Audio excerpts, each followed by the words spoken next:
Bacaan dari kitab pertama Makabe. Pada waktu itu, Yudas Makabe serta saudara-saudara berkata, "Musuh kita sudah hancur. Baiklah, kita pergi mentahirkan bait Allah dan mentahbiskannya kembali." Setelah seluruh bala tentara dihimpun, berangkatlah mereka ke Gunung Sion. Dalam tahun 148, pada tanggal 25 bulan ke-9, yaitu bulan Kislew, pagi-pagi benar seluruh rakyat bangun untuk mempersembahkan kurban sesuai dengan hukum Taurat di atas mezbah kurban bakaran baru yang telah mereka buat. Tepat pada jam dan tanggal yang sama, seperti waktu orang-orang asing mencemarkannya, mezbah itu ditahbiskan dengan kidung yang diiringi gambus, kecapi, dan canang. Maka meniaraplah segenap rakyat dan sujud menyembah, serta melambungkan pujian ke surga kepada Dia yang memberi mereka hasil yang baik. 8 hari lamanya, perayaan pentahbisan mezbah itu dilangsungkan. Dengan sukacita dipersembahkanlah kurban bakaran, kurban keselamatan, dan kurban pujian. Bagian depan bait Allah dihiasi dengan karangan-karangan keemasan dan utar-utar. Pintu-pintu gerbang dan semua balai diperbaharui, dan pintu-pintu dipasang padanya. Segenap rakyat diliputi sukacita yang sangat besar, sebab penghinaan yang didatangkan orang-orang asing itu sudah terhapus. Yudas serta saudara-saudaranya dan segenap umat Israel menetapkan sebagai berikut.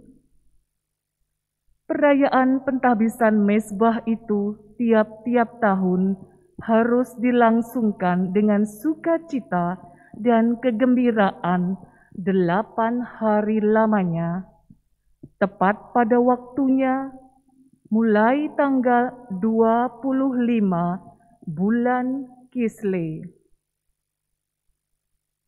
Demikianlah sabda Tuhan. Syukur kepada Allah. Mazmur tanggapan dengan refren, "Ya Tuhan, kami memuji nama-Mu yang agung. Ya Tuhan, kami memuji nama-Mu yang agung. Terpujilah Engkau, ya Tuhan Allah Israel, leluhur kami, dari kekal sampai kekal. Ya Tuhan, kami memuji nama-Mu yang agung. Ya Tuhan, milik-Mulah kebesaran dan kejayaan, kehormatan, kemasyuran, dan keagungan. Ya, milik-Mulah segala yang ada di langit dan di bumi. Ya Tuhan, milik-Mulah kerajaan. Ya Tuhan, kami memuji nama-Mu yang agung."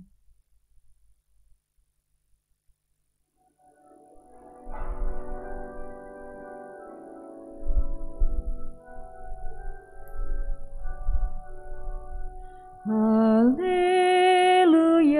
haleluya, haleluya, haleluya, haleluya, haleluya. Domba-dombaku mendengarkan suaraku, Sabda Tuhan, aku mengenal mereka, dan mereka mengikuti aku.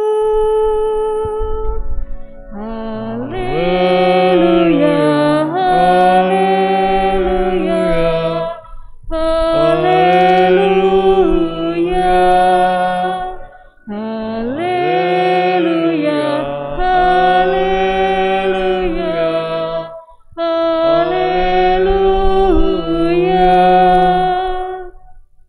Tuhan bersamamu. Dan bersama rohmu. Inilah Injil suci menurut Lukas. Dimuliakanlah Tuhan.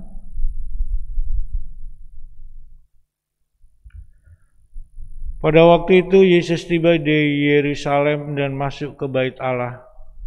Maka mulailah ia mengusir semua pedagang di situ. Ia berkata, "Ada tertulis, rumahku adalah rumah doa. Tetapi kalian telah menjadikannya sarang penyamun." Tiap-tiap hari Yesus mengajar di Bait Allah. Para imam kepala dan ahli Taurat serta orang-orang terkemuka bangsa Israel berusaha membinasakan Yesus. Tetapi mereka tidak tahu bagaimana harus melakukannya, sebab seluruh rakyat terpikat kepadanya dan ingin mendengarkan Dia. Demikianlah sabda Tuhan. Terpujilah Kristus. Saudara-saudari yang dikasihi Tuhan, pesan misioner bagi kita semua umat Kristiani ialah betapa pentingnya menegakkan kebenaran dalam situasi seburuk apapun. Andai kata semua orang Kristiani ini seberani dan sekonsisten Yesus, maka wajah gereja akan lebih menampakkan diri sebagai tubuh Kristus yang selalu memperhatikan kesucian, keadilan, dan perdamaian. Saudara-saudari yang dikasihi Tuhan, Yesus berani mendobrak segala ketidakberesan karena Yesus memiliki kekuatan moral yang besar. Dia selalu lurus, jujur, setia pada putusan Bapanya. Karena seperti Yesus, gereja pun akan memiliki kekuatan moral pula. Saudara-saudari yang dikasihi Tuhan, sebagai imam, saya dituntut untuk menyiapkan khotbah sebaik-baiknya, dan saya biasa memilih kata-kata yang tepat, yang mudah dimengerti oleh umat. Kemudian kerangka pikirannya pun tersusun logis dengan ilustrasi yang menarik. Rasanya bangga ketika melihat reaksi umat dan juga pujian-pujian tulus yang datang sesudah itu. Namun saudara-saudari yang dikasihi Tuhan, ketika saya bertindak di luar kelayakan sebagai seorang imam, saya menemukan umat tidak lagi bersemangat untuk mendengarkan saya. Dan saya teringat pesan Romo pembimbing saya. Dia mengatakan bahwa khotbah yang paling efektif itu bukan dari mimbar gereja, melainkan dari teladan hidup yang saleh dan setia pada jalan Tuhan. Dan saya mengingkarinya.